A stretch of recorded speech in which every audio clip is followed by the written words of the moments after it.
I never thought a single phone call could shatter the fragile peace I'd built, but there it was, buzzing on my nightstand at 3 a.m. like a harbinger of doom.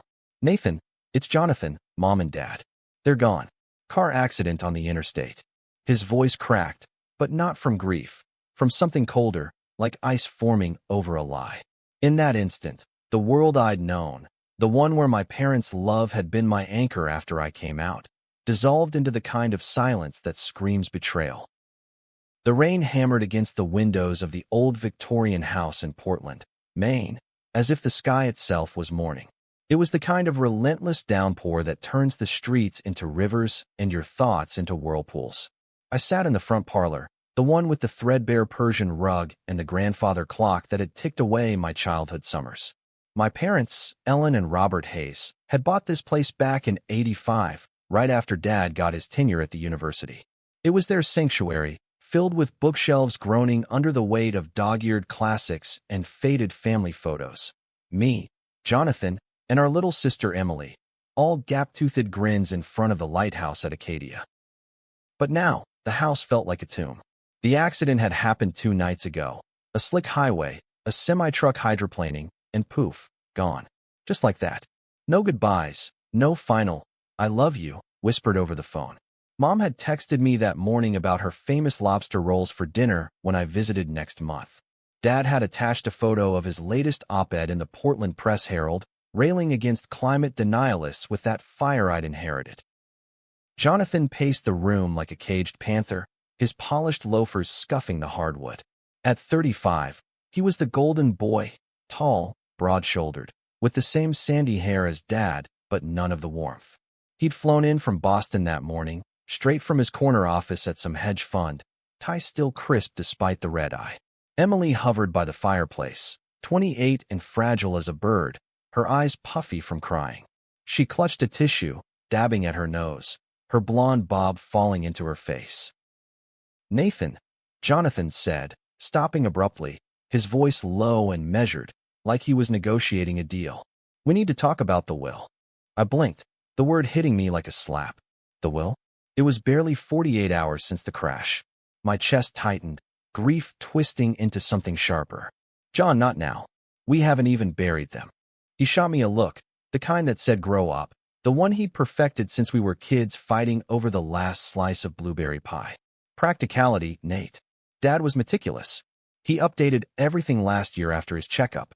There's the house, the savings, the cabin up in the Rangeley Lakes. We can't just sit here pretending it's not a mess.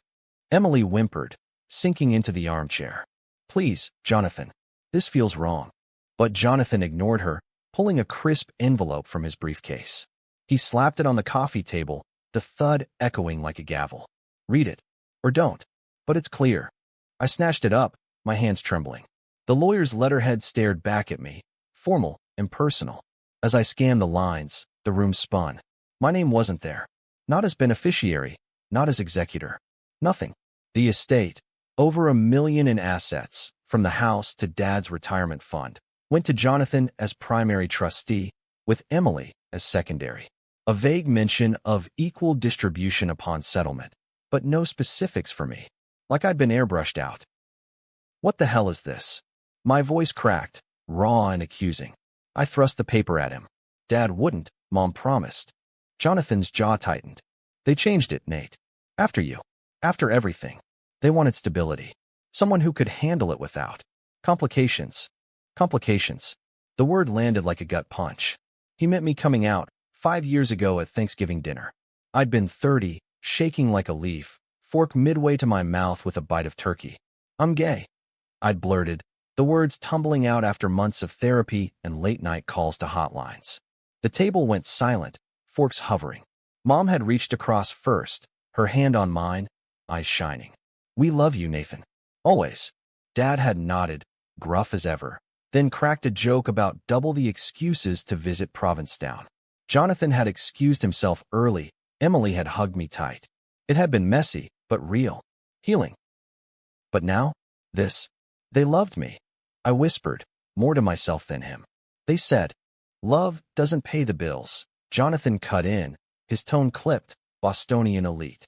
"Look, your family. You'll get something. But the bulk. It's for the legacy. The house stays in the family name. Emily and I will make sure it's right. Emily wouldn't meet my eyes. She twisted her tissue into knots. Nate, I didn't know. I swear. I stood, the letter crumpling in my fist. Rain lashed the panes harder, mirroring the storm in my gut. Betrayal? No, this was erasure. Like I'd been a phase they indulged until it threatened the perfect haze facade. I stormed out, grabbing my keys from the hall table, the screen door slamming behind me. The driveway was a mud slick, my old Subaru fishtailing as I peeled out toward the highway. I drove aimlessly, ending up at Fort Williams Park, the Portland headlight looming like a sentinel in the gloom. Waves crashed against the rocks, whitecaps foaming under the gray sky. I parked and stumbled down to the water's edge, the spray soaking my jeans. Sobs racked me, hot and ugly, mixing with the salt on my face. Why? Why would they do this? Had my truth poisoned everything in the end? My phone buzzed. Emily, please come back. We need to talk. For Mom and Dad. I ignored it, sinking onto a bench slick with rain. That's when I saw him, a guy in a yellow rain slicker, sketching furiously in a notebook under the lighthouse's shadow. Mid-30s, maybe, with curly black hair plastered to his forehead, olive skin glowing faintly in the dim light. He glanced up, our eyes locking for a beat too long. Something in his gaze, curious, kind, cut through the fog. You okay? He called over the wind, closing his sketchpad. I wiped my face, forcing a laugh that sounded like a bark. Define okay. He stood, tucking the pad under his arm, and trudged over. Up close, he was striking. High cheekbones, a dimple flashing when he smiled. Rough day? This spot's good for brooding. Try rough life. The word slipped out, bitter. I'm Alex, he said, extending a hand. Rain dripped from his sleeve. Artist in residence at the lighthouse for the summer. Or what's left of it. Nathan. I shook, his grip warm despite the chill. Family drama. Parents just died. His face softened. Shit. I'm sorry. Want company? Or space? For the first time that day, I didn't feel invisible. Company. We talked for hours, the rain easing to a drizzle. Alex shared stories of his Puerto Rican roots in Brooklyn, how he'd fled a toxic ex and found solace in Maine's wild coasts. I spilled it all, the coming out, the will, Jonathan's Ice Queen routine. He listened, really listened, no judgment. By dusk, as the sky bruised purple, he invited me for coffee at a dive near the park. That night, over black brew and pie at the Holy Donut, something shifted. Laughter bubbled up, tentative at first, then real. Alex's hand brushed mine across the table, lingering. Electricity. When he walked me to my car, he leaned in, our foreheads touching. You're not erased, Nathan. Not to me. I drove home in the dark, heart pounding. The house was quiet when I slipped in. Jonathan gone back to his hotel, Emily asleep. But sleep evaded me. In the attic, amid boxes of Christmas ornaments and old yearbooks, I found Mom's journal. Flipping through, my breath caught. Entries from last year. Nathan's light shines so bright. We worry for him in this world, but our love is fierce. The will, practicality for Jonathan's sake, but Nate gets the cabin. Our secret gift to him. Secret gift? What the hell did that mean? I slammed it shut, questions burning. Jonathan had lied. Or hidden something. The seeds of doubt took root, twisting deeper than grief.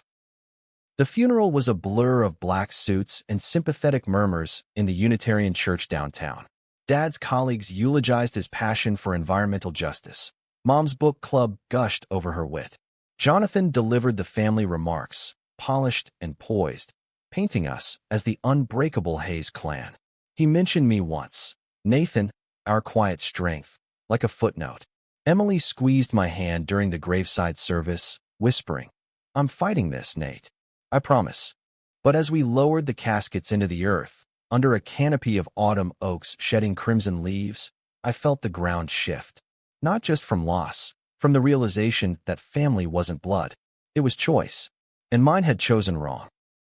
Back at the house for the reception, the parlor overflowed with casseroles and condolences. I nursed a scotch in the kitchen, staring at the fridge magnets spelling out love wins. Alex texted, thinking of you. Dinner tomorrow? A lifeline. Jonathan cornered me by the sink. We need to settle this quick. Lawyers meeting tomorrow. Sign off, and we'll cut you a check. Fair share. Fair. I hissed, voice low. You doctored it, didn't you? Mom's journal. His eyes narrowed, a flicker of panic. What journal? Nate, you're grieving. Don't make this ugly. Too late for that. I brushed past, heart racing. Ugly. This was war.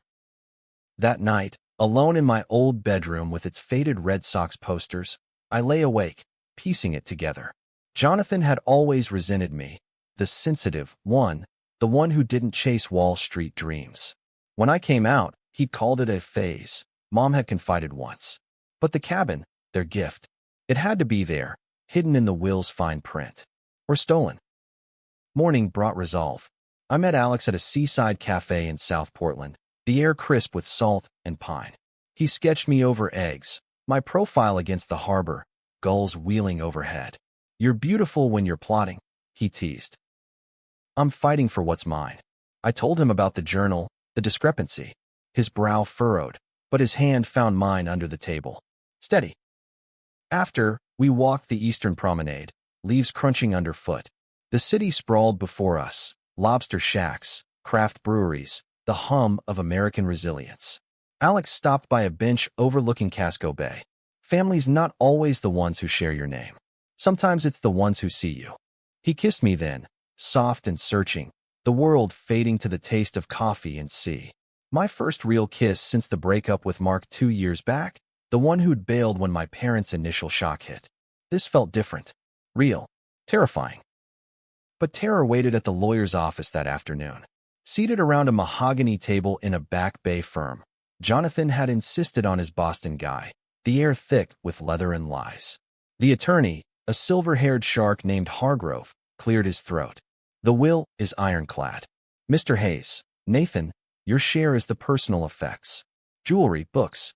The rest to Jonathan and Emily equally. Liar. I spat, sliding Mom's journal across. Page 147.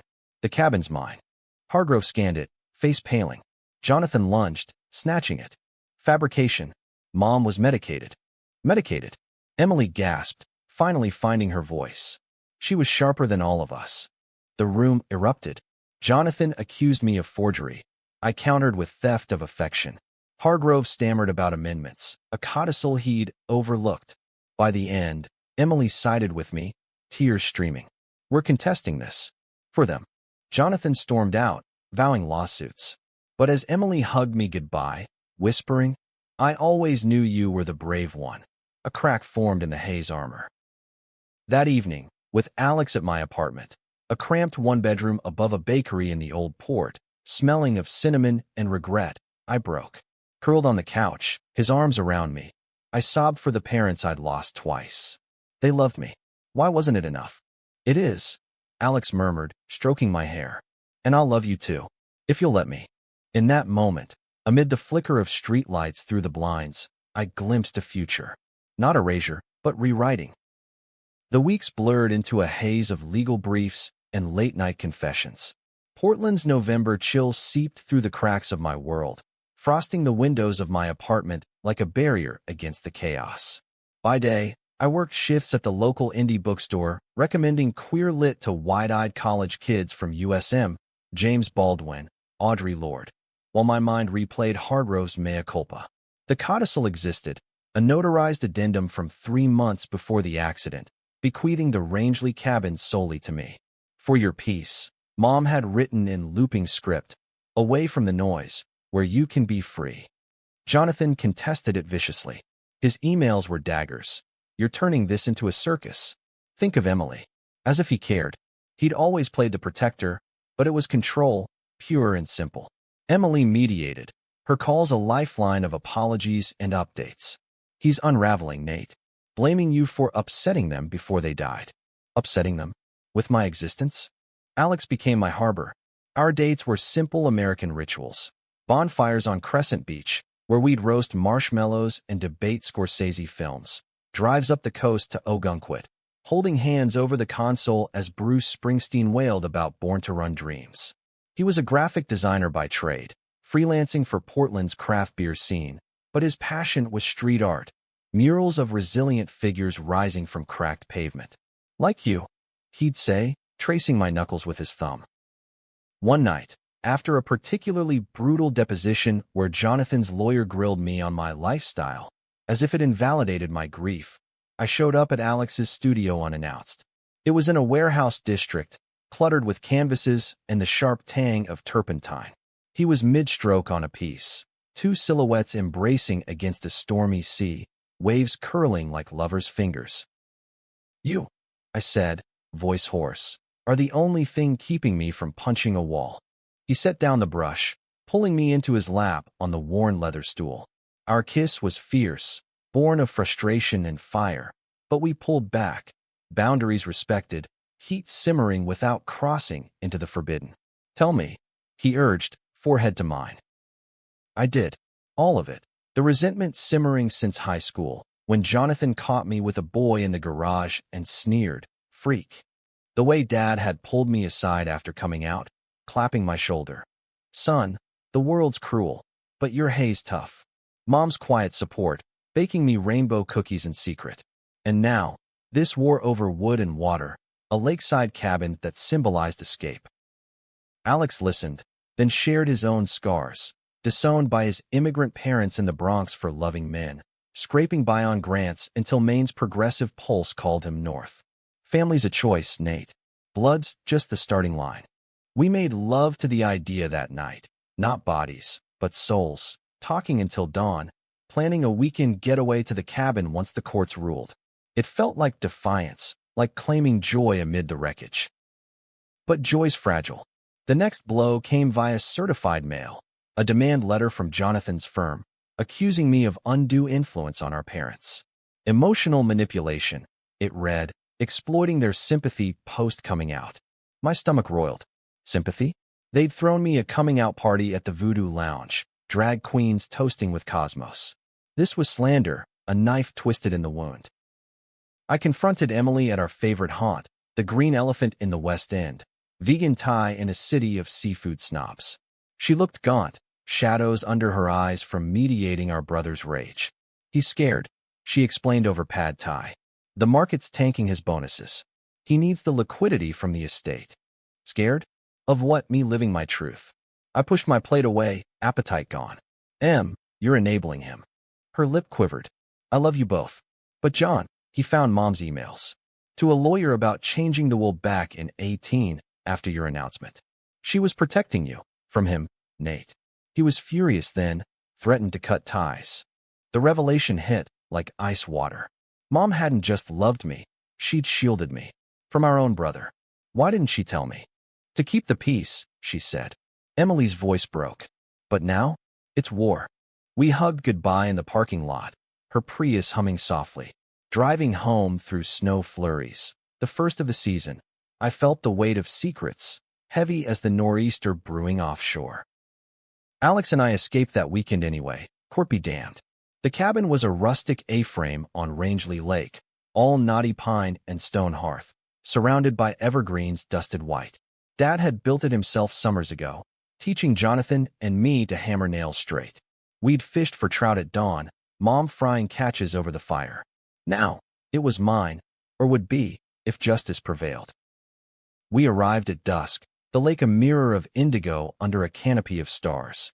Alex unpacked groceries, craft IPAs, local cheeses, while I built a fire, sparks dancing like fireflies. Dinner was chili simmering on the wood stove, stories flowing with the wine. He confessed a dream, a gallery show in Boston, murals of queer icons reclaiming space. "You're my icon," I said, clinking bottles. The guy who saw me on a rainy bench and didn't look away. Later, we bundled in quilts on the porch swing, watching the aurora borealis flicker green. His head on my shoulder, breath warm against my neck. "This place, it's you." Wild, deep, unyielding. I kissed his temple, heart swelling. For the first time since the call, I breathed easy. No Jonathan, no lawyers, just us, in the heart of Maine's wild soul. But paradise fractures. Monday brought a voicemail from Hargrove. "Settle out of court, Mr. Hayes. Your brother's offering $10K for the cabin. Take it, or it gets ugly." Ugly. The word echoed as I white-knuckled the drive back. Alex sensed it, his hand on my thigh. "Fight. You're a Hayes." That night, Alone while he worked late, I dug deeper. In Dad's old desk at the house, Jonathan had let me in under truce. I found letters. One from Jonathan, dated post coming out. If you let him destroy our family name, I'll make sure he gets nothing. Mom's reply, tear-stained, he's our son. Love him, or lose us all. Rage boiled. Jonathan hadn't just contested. He'd poisoned them. Blackmailed with silence. I forwarded scans to Emily, my text simple. Truth time. Stand with me, or step aside. Her reply, I'm in. All the way. The holidays loomed like storm clouds. Thanksgiving at Emily's apartment in South Portland, small, defiant. No Jonathan. He'd opted out, citing work. We Zoomed Alex's family in Brooklyn, his abuela's voice warm over speakers. Me, Joe, bring Nathan home soon. Turkey was tofurkey, pie was gluten-free, but the laughter? Real. Healing. Yet undercurrents pulled. Jonathan texted mid-meal, marry whatever. Sign the waiver by Friday, or I release the emails. Emails. I froze, fork hovering. What emails? Panic clawed. After dinner, I drove to the house. Empty now, staged for sale by Jonathan's decree. In Mom's sewing room, her laptop hummed faintly, password my birthday. Files upon files, recipes, poems, and a folder labeled Nate's Light. Tears blurred as I read. Emails to a support group for parents of LGBTQ kids, gushing pride. One to me, unsent. Sweet boy, your courage humbles us. The cabin's your haven. Don't let them dim your shine. Then, the damning thread, Jonathan's ultimatums. Cut him out, or I walk. Mom's pleas, he's blood. His final barb, blood dilutes with freaks. Fury ignited. I copied everything, emailing Hargrove and Emily. CC, Jonathan. Subject, game over. His response was instant. You bastard. This ends now. The call came at midnight. Meet me. The cabin. Dawn. Trap. Or truce. With Emily's warning, don't go alone, I texted Alex, need you. He arrived at 4 a.m., bleary-eyed but fierce. We're in this. The drive north was silent, headlights carving through fog. Rangeley Lake lay still as glass when we pulled up, the cabin's windows black. Jonathan's Audi gleamed in the drive. Inside, he waited by the hearth, a fire crackling. No lawyer, just him, scotch in hand, eyes bloodshot. Nate. His voice was gravel. You win. Cabin's yours. I crossed arms, Alex at my back. Why now? He laughed hollow. The emails. You think I wanted that out? I'm ruined if. Ruined. I stepped forward, voice rising. You blackmailed them. For what? Your precious portfolio. Emily burst and then, Hargrove trailing. She'd tipped him off. It's over, John. Police are en route. Extortion's a felony. Jonathan's face crumpled. Not rage, but despair. I was scared. Of losing it all. The name, the money. You. Me? The word hung absurd. You were always the favorite, he whispered. After you came out, they glowed. I faded. Understanding dawned, bitter as bile. Resentment, not hate. Misplaced, poisonous. Cops arrived at sunrise, statements taken amid the scent of pine and ash. Jonathan, cuffed loosely, cooperating, glanced back. Forgive me. Not yet, I said. But maybe. As they led him away, Emily hugged me. It's yours. All of it. The cabin, the truth, mine. Winter gripped Portland like a vice, snow piling high against my apartment sills, muffling the city's pulse. December brought resolutions. The case dismissed with prejudice, Jonathan pleading to a misdemeanor, restitution, and counseling. He vanished to Boston, radio silence broken only by a check for my share, and signed apology enclosed. Healing starts with space, it read. Space I gladly took. Emily and I rebuilt slowly. Weekly coffees at Tandem Bakery, steam rising from lattes as we sifted memories. He called last night. She confessed one frosty afternoon, flakes swirling outside. Says therapy's kicking his ass. Misses you. I stirred sugar, watching it dissolve. Misses the idea of me. The brother who didn't upend his world. She nodded, eyes soft. Give it time. Like Mom would want. Mom. Her birthday was Christmas Eve. We honored it at the house, now mine, per probate, with a tree strung in white lights, her favorite carols on vinyl. Alex helped decorate. humming off-key to Bing Crosby, his laughter echoing off beams Dad had planed by hand. That night, we curled by the fire, his fingers interlacing mine. This place, it's alive with them. Yeah, I murmured, head on his chest. And us. Our romance deepened in quiet ways. Shared playlists of indie folk, Bon Iver's falsetto over coffee, volunteering at the Maine Lesbian Film Festival, holding hands in the dark as stories of love against odds flickered on screen. Alex's mural bloomed on a Munjoy Hill wall. Two figures, backs to the viewer, arms linked against a city skyline at dusk. Portland's queer community buzzed. That's us, friends texted, pride swelling. But shadows lingered. New Year's Eve, a storm knocked out power citywide. Candles guttered in my apartment as Alex and I played cards by flicker, champagne fizzing in mugs. To fresh starts, he toasted. To not getting erased, I echoed.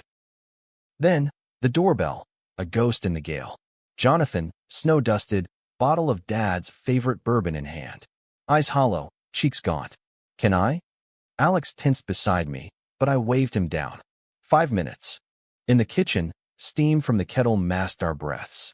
Therapy, Jonathan started, pouring uneven shots. They say resentment's a weed. Mine rooted deep. When you came out, it wasn't you. It was me. Feeling invisible. Like Dad's lectures on being a man skipped me too. I sipped, burned steadying nerves. You punished us for it. Mom, Dad, they died carrying that. He winced. I know. Every session, it's there. I'm sorry, Nate. Truly. Words hung, insufficient. But his eyes, raw, pleading, cracked my armor. Prove it. Show up. For Emily. For me. He nodded, clinking glasses. I will. Alex joined then, wary but gracious, and the three of us talked till power hummed back. Awkward stories of boyhood pranks. Jonathan's hedge fund horrors. Dawn broke clear, a tentative bridge forming. Spring thawed the lake first. April, Alex and I weekend at the cabin, loons calling as ice cracked. He sketched feverishly, me fly fishing at twilight, rod arcing like a promise. Marry me, he asked one evening. Ring simple, silver band etched with waves, held out over Esmores. Heart stuttered. Alex. Not now? Someday. When you're ready. I kissed him, fierce and sure. Yes. Someday. But life twists. May brought Emily's news. Pregnant. Via donor. With her wife Lila. Joy. Laced with ache. Mom would have knitted booties. We celebrated at duck fat. Fries drowning in truffle oil, but her glow dimmed. John's flaking. Promised to help with the nursery, then ghosted. I sighed, texting him, step up. Uncle Judy's. His reply, trying. Work crisis. Lies. Or struggle.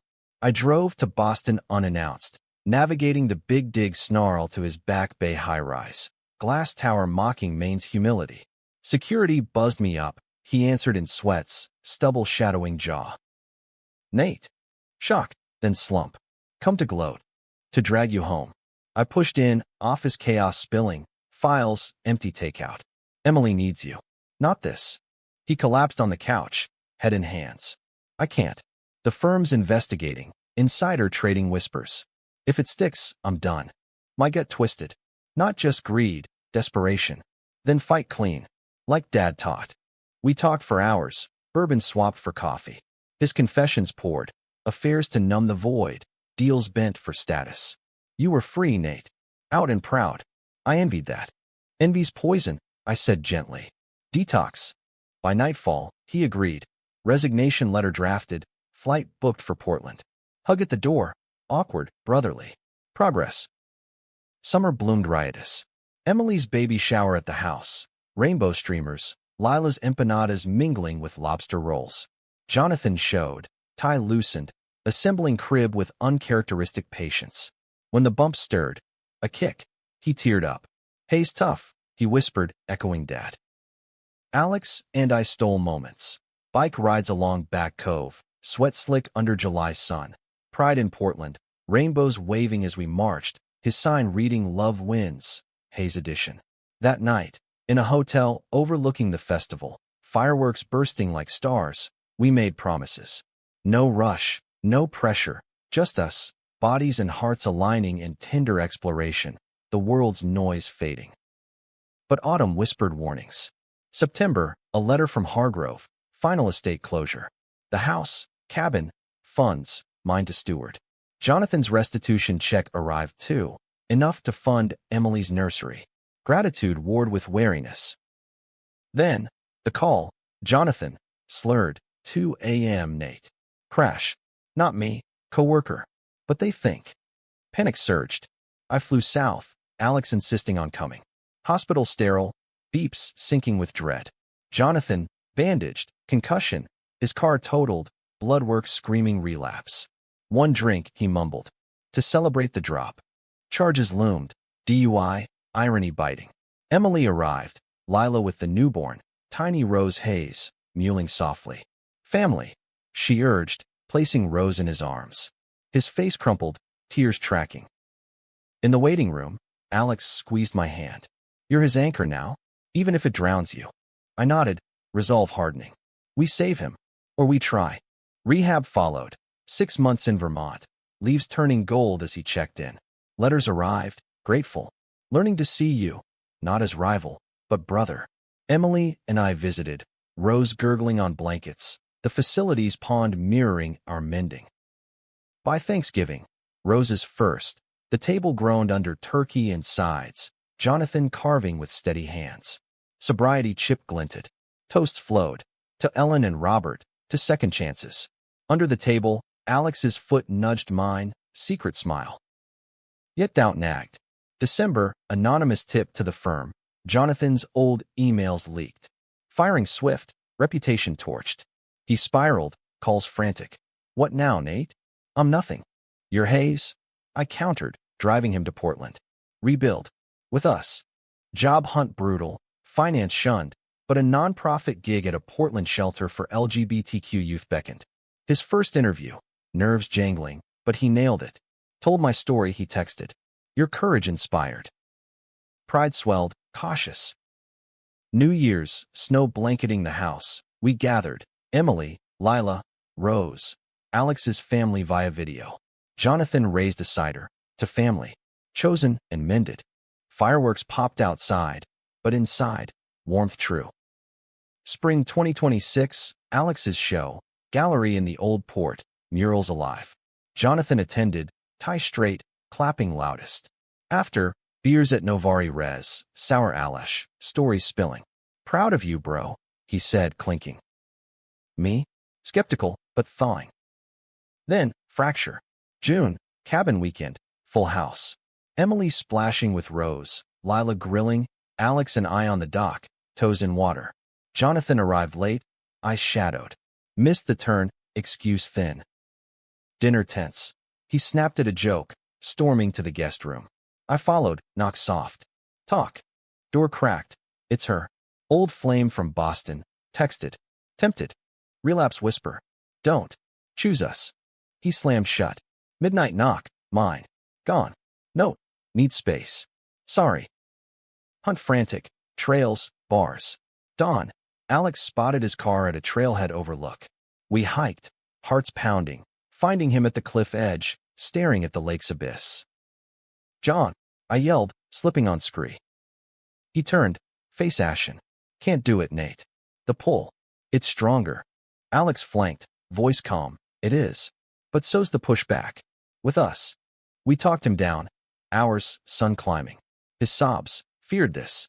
The void after you. No void. Just dark before light. Back home. Intervention. Therapy ramped. Sponsor assigned. Emily's ultimatum. Shape up or out. He chose in. Summer deepened our bonds. July 4th. Backyard barbecue. Firecrackers popping. Rose toddling. Jonathan flipped burgers, sober grin wide. Thanks, he murmured. For not erasing me. Irony stung sweet. Family's choice.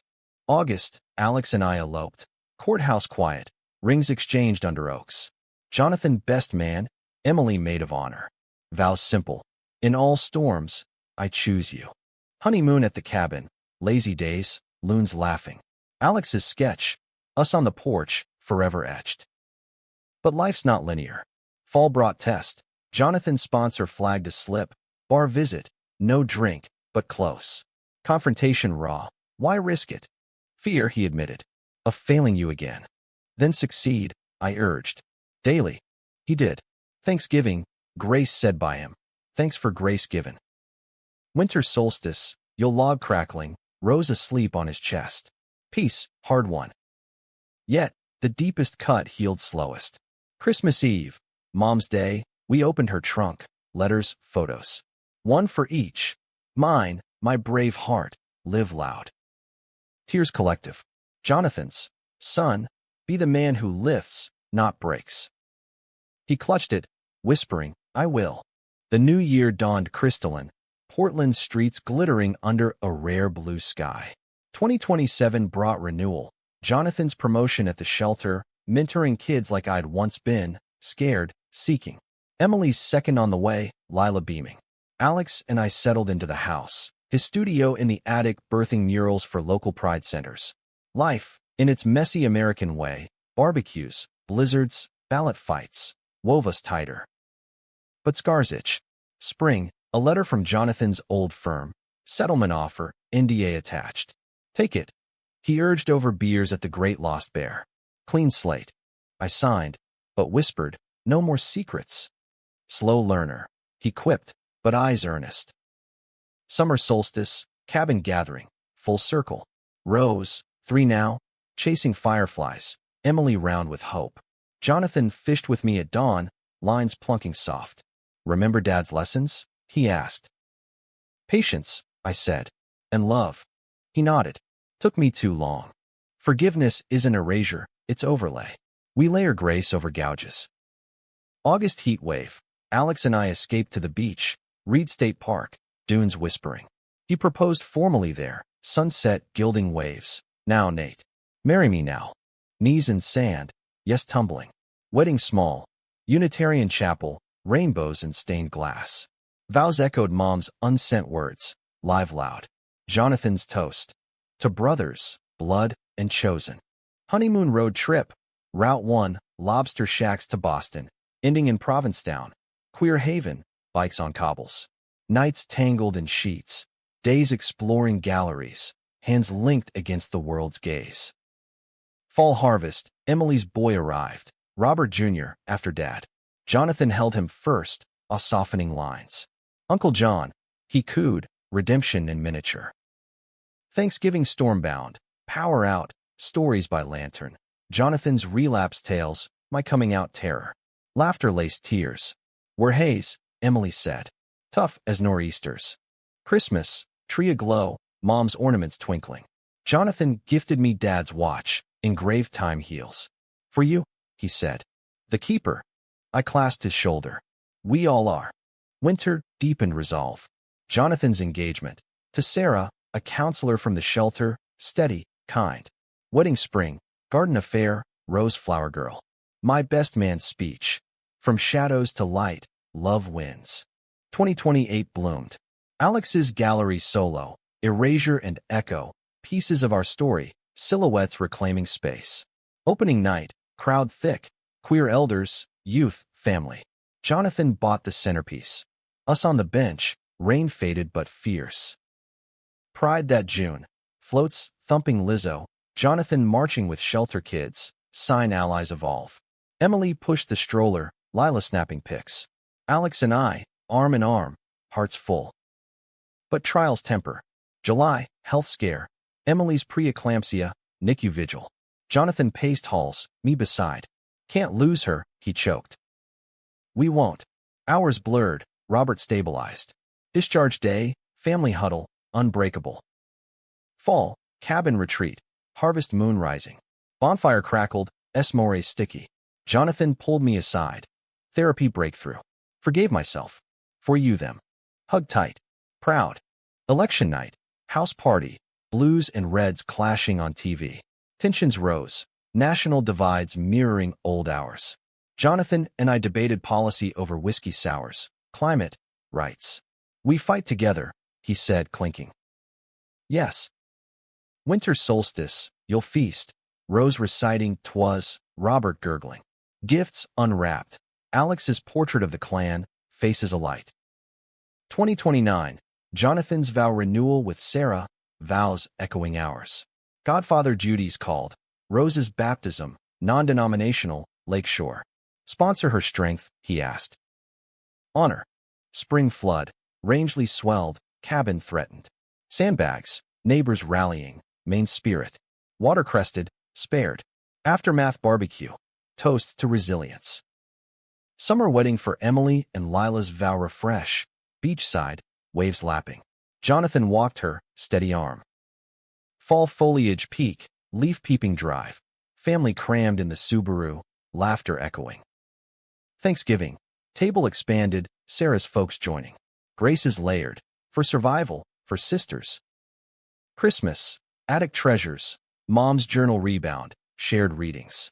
Jonathan's turn, Nate's light, our beacon. Tears, joy. 2030 dawned. Alex and I fostered. Teen boy, Marcus, out and orphaned. Jonathan mentored, Emily hosted. Home swelled. Pride, Marcus marched flag high. Jonathan's speech, from hider to holder, loves the revolution. Fall, cabin sail. No, trust to Marcus someday. Legacy loops. Winter, quiet night. Alex and I on the porch, stars wheeling. Our story, he murmured. Endless chapters. Jonathan called. Dinner? All of us. Yes. In the end, not tragic, human. Flawed, fierce, familial. Parents' love echoed, not erased. Siblings? Mended, not perfect, but chosen. And in choosing, we thrived.